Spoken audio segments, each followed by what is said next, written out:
The Alabama governor, Robert Bentley, which, by the way, is a hilarious name because it sounds like he's one of those con artist preachers, televangelists who tries to, pretend that, hey, my holy water cures cancer and debt. Pay me and your debt will be cured. Yeah. Robert Bentley. So he quit yesterday, and he was supposed to face impeachment charges, but he resigned right before. So he also pled guilty to 2 misdemeanor charges. One of them is failing to file a major contribution report, and the other one is knowingly converting campaign contributions to personal use. So what brought him down? Well, it was an affair. He was boinking his senior political advisor, Rebecca Caldwell Mason, and in trying to cover it up, he threatened to prosecute people and harass them and threaten their jobs. And he also spent about $9,000 on lawyers for her, among other things, probably. So I think his wife found out, and close advisors and aides found out, and then he was trying to cover it up by any means necessary and threatening to prosecute people and spending money on her. And so, yeah, it's a mess, and he's a terrible guy, and it's great that he stepped down. He actually was guilty of a few felonies, but he made a deal where he's just pleading guilty to 2 misdemeanors.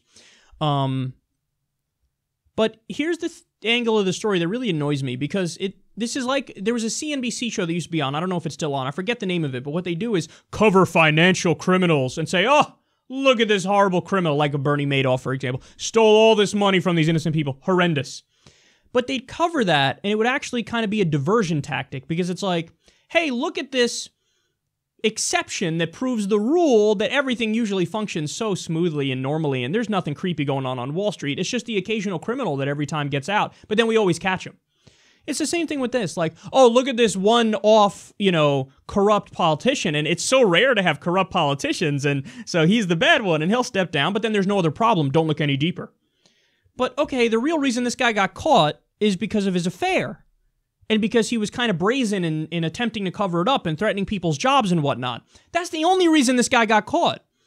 I mean, guys, Mike Pence, who's now the vice president, did the same thing, took campaign contributions and converted it to pay his mortgage and to pay for personal stuff. Now he's the vice president. So this idea of like, well, he's the exception that proves the rule, that the rest of them are honest. None of them are honest. We have a system of legalized bribery in the United States of America.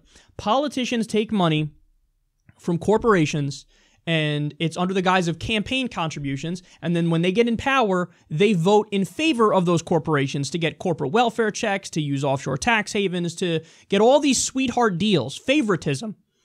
And then it's paid back by the corporations continuing to give them campaign contributions the next time they run. So the worst candidates who sell out the most are propped up by the system. The honest candidates are left behind because it's harder to grassroots fund, although now that dynamic is changing and people are really trying to do that, which is a good development.